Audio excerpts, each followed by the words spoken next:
எவ்வளோ செய்திகளை தினந்தோறும் பார்க்குறோம். சில செய்திகள் பெரும் எரிச்சலை ஏற்படுத்தும், சில செய்திகள் பெரும் வருத்தத்தை ஏற்படுத்தும், சில செய்திகள் அவனை கொன்னுட்டா தேவலாம் அப்படிங்கிற உணர்வை கொடுக்கும். அப்படி ஒரு செய்தியை தான் ரீசண்டாக பார்த்தேன். அதுக்கு முன்னாடி இந்த சமூகம் எப்படிப்பட்டது அப்படிங்கிறத நம்ம தெரிஞ்சுக்கணும்னா தினந்தோறும் பேப்பர் பார்த்தா போதும். ஒவ்வொரு நாளும் விபரீதமான வினோதமான செய்திகள்லாம் வந்துகிட்டே இருக்குது. மனைவியே கணவனை பல இடங்களில் குத்தி கொன்று அவங்களே ஃபோன் பண்ணி போலீஸை வர வச்சு கொடுத்ததெல்லாம் அண்மை காலமாக பார்த்தோம். அது கணவர் ஒரு மிகப்பெரிய போலீஸ் அதிகாரி, ஒரு அரக்கனை கொன்றேன் அப்படின்னு தைரியமாக பேட்டி கொடுக்குறாங்க மனைவி. ஸோ இதெல்லாம் பார்க்கும் பொழுது இந்த சமூகம் மெல்ல மெல்ல மாறிக்கிட்டே இருக்குது. ஒரு 20-30 வருஷத்துக்கு முன்னாடி பார்த்த சமூகம் இன்றைக்கி இல்லை அப்படிங்கிறது நம்மளால் புரிஞ்சுக்க முடியுது. இது எப்படி இருக்குன்னே தெரில. இந்த பிக்காசோ ஓவியம் மாதிரி தலைகீழ மாட்டினாலும் ஒரு அர்த்தத்தை தருது, நேராக மாட்டினாலும் ஒரு அர்த்தத்தை தருது. ஆக மொத்தம் ஒரு பெரும் குழப்ப நிலையை நமக்குள்ளே ஏற்படுத்திகிட்டே இருக்குது. ஒன்றும் இல்லை, இப்போ ஸ்ரீன்னு ஒரு நடிகர், அவர் ஏதோ ஒரு காரணத்தினால டிப்ரெஷன் ஆகி சில வீடியோக்களை போட ஆரம்பித்தார். திடீர்னு பார்த்திங்கன்னா அவருக்கு ஒரு மிகப்பெரிய ஆதரவான அலை இங்கே எழுந்துச்சு. எப்படியாவது ஸ்ரீயை மீட்டு அவரை பழைய நிலைக்கு கொண்டு வரணும் அப்படிங்கிற எண்ணத்தை பல பேர் சோஷியல் மீடியாவில் சொல்லிக்கிட்டே இருந்தாங்க. அவருடைய வீடியோவுக்கு கீழே போய் பார்த்திங்கன்னா பல பேர் உனக்காக நான் உயிரையே கொடுப்பேன் அப்படிங்கிற அளவுக்கு சொல்லிக்கிட்டு இருந்தாங்க. இதன் மூலம் நம்ம என்ன தெரிஞ்சுக்கிறோம் அப்படின்னா, ஒரு மனிதனுக்கு இயலாமை ஏற்படும் பொழுது அவனுக்கு ஆதரவாக நிற்கிற கூட்டம் எவ்வளோ பேர், அப்போ அந்த சமூகம் ரொம்ப நல்ல சமூகத்தில் தான் நம்ம வாழ்ந்துட்டுருக்கோம் அப்படிங்கிற எண்ணத்தை அது உருவாக்குது. அப்படியே ஒரு 4 நாள் கழித்து பார்த்தோம்னா வேறு மாதிரி கொஞ்சம் பேர் வராங்க. டேய் யாரா நீங்கள்லாம் அப்படிங்கிற அளவுக்கு ஒரு பெரும் கோபம் வருது. உள்ளபடியே மாற்றுத்திறனாளி அப்படிங்கிற எண்ணம் கூட இல்லாமல் அப்படிலாம் இருக்காங்க. இப்போ ரீசண்டாக ஒரு மாற்றுத்திறனாளி ட்ரெயினில் போகிறாரு. அவரால் எந்திரிச்சு நடக்க முடியாது. ஆனால் அவரை ஒரு காவலர் பயங்கரமாக தாக்குறாரு. எப்படிங்க ஒரு ஆளால் எந்திரிச்சு நடக்கவே முடியல, அவரை போய் நம்ம அடிக்கிறோமே அப்படிங்கிற எண்ணம் துளி கூட அவருக்கு இல்லை. அதற்கப்புறம் காவல்துறை நடவடிக்கை எடுத்துச்சு அப்படிங்கிறதெல்லாம் வேறு. ஆனால் ஒரு மாற்றுத்திறனாளியை நாம் இப்படி தான் அணுக வேண்டுமா அப்படிங்கிறதெல்லாம் இருக்குது.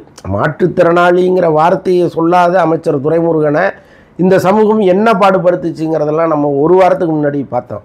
அதுக்கப்புறம் அவர் பொதுவெளியில் மன்னிப்புலாம் கேட்டார். ஆனால் தைரியமாக ஒருத்தன் ஒரு பையனுடைய ஃபோட்டோவை போட்டு இவன் இறந்துட்டான் அப்படின்னு போடுறான். மாற்றுத்திறனாளிகள் பக்கத்தில் இருப்பது தான் அறம். ஆனால் அதையே ரொம்ப கேவலமாக விமர்சிக்கிற ஒரு கூட்டத்தை நம்ம பார்த்தோம். யாரை சொல்ல வர்றேங்கிறது உங்களுக்கு தெரியும். நடிகர் நெப்போலியனுடைய மகன் தனுஷ், அவருக்கு திருமணம் நடக்கும் பொழுது எல்லாருமே நாட்டாமையாக மாறிட்டான். உட்காந்து எப்படி ஒரு நல்ல பொண்ணை போய் அந்த பையனுக்கு கல்யாணம் பண்ணி கொடுக்கலாம், நெப்போலியனுடைய பணத்திமுறை பார்த்தீங்களா, அப்படி இப்படின்னு பயங்கரமாக பேச ஆரம்பிச்சிட்டாங்க. ஒரு தகப்பன் தன் மகனுக்கு என்னெல்லாம் செய்யணும்னு நினச்சாரோ அதை எல்லாத்தையுமே அவர் செஞ்சார்.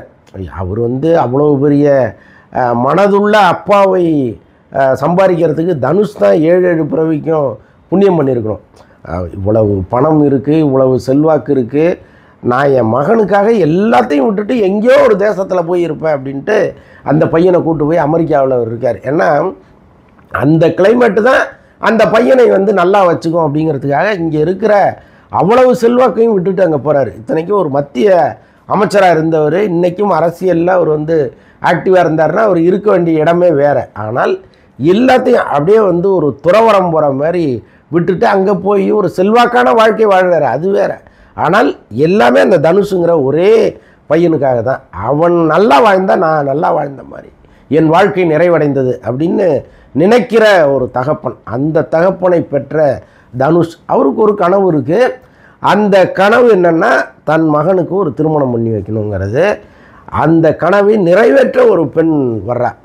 ஆக்சுவலாக எந்த பெண்ணுமே இப்படி ஒரு செயலை செய்வதற்கு பயங்கரமாக யோசிப்பாங்க. ஆனால் அவங்க இயல்பிலேயே தாய்மை உள்ளம் கொண்டவளாக இருக்காங்க. ஸோ இல்லைன்னா அப்படி ஒரு செயலை செய்யவே முடியாது. பொதுவாகவே பெண்களுக்கு அந்த தாய்மை உணர்வுங்கிறது எக்கச்சக்கமாக இருக்கும். ஒரு நாய் அடிபட்டு கிடந்தால் கூட அதை அப்படியே தூக்கி தன் பிள்ளை போல் பார்க்குற பல பெண்கள், பல்லாயிரக்கணக்கான பெண்கள் வந்து இந்த நாட்டில் இருக்காங்க.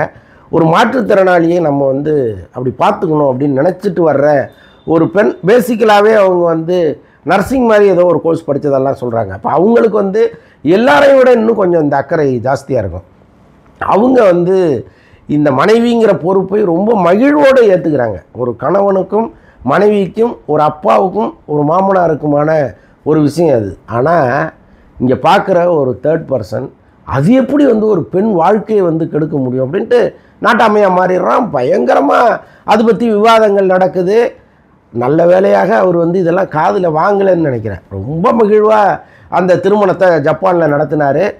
பாருங்களேன், அப்போ கூட அந்த பையன் வந்து இங்கே வர முடியாது, அந்த ட்ராவல் ஒத்து வராது, ஃப்ளைட்டில் வர முடியாது, கப்பலில் வந்தால் இத்தனை நாட்கள் ஆகும், அப்போ வேண்டாம் அப்படின்னு அந்த கல்யாணத்தை ஜப்பானில் வைக்கிறாங்க. ரொம்ப கோலாகலமாக இங்கேருந்து பல பேரை கூப்பிட்டு போய் தன் மகன் திருமணத்தை தமிழ்நாடே பார்க்கணுன்னு ஆசைப்பட்டு இங்கே இருக்கிற பிரபலமான மீடியாக்களெல்லாம் கூப்பிட்டு போய் அதை வந்து லைவாக பண்ண வச்சு எப்படிப்பட்ட ஒரு அப்பம் பாருங்களேன்.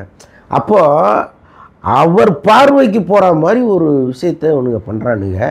கொஞ்சம் கூட வெக்கமே, கூச்சமே, அறிவே, மானமே இல்லாமல் ஒரு வேலையை செய்கிறான். அந்த பையன் இறந்துட்டதை தம்ப்நெயில் வைக்கிறாங்க. தம்ப்நெயில் வச்சு அது வந்து ஐயோ அந்த அந்த இதெல்லாம் பார்க்குறதுக்கு நமக்கே அவ்வளவு எரிச்சலும் கோபமும் வந்துச்சுன்னா நெப்போலியனுக்கு எப்படி இருக்கும்?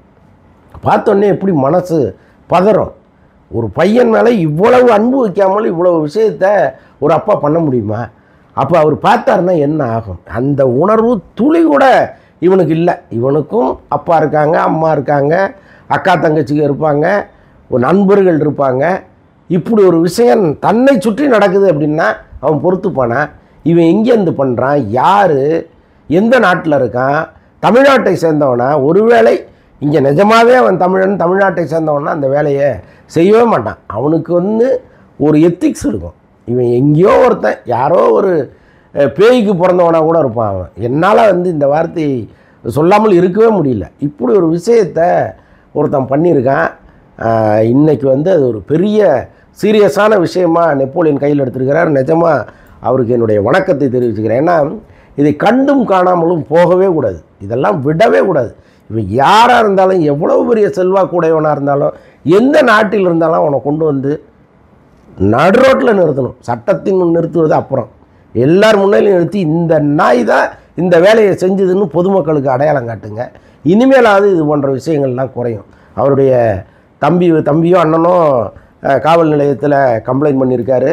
வழக்கறிஞர்கள் ஒரு பக்கம் அதை பற்றி பேசிகிட்டு இருக்காங்க. காவல்துறை தீவிரமான நடவடிக்கை எடுப்பதற்காக தேடிகிட்டு இருக்கு. இதை வந்து வந்தது ஏதோ 2-3 சேனலில் வந்ததாக சொல்கிறாங்க, யூடியூப் சேனலில். அதை வந்து பல பேர் ஷேர் பண்ணிகிட்டே இருக்காங்க. இதை வந்து அவ்வளவு எளிதாக விடவே கூடாது அப்படிங்கிறது என்னுடைய கருத்து.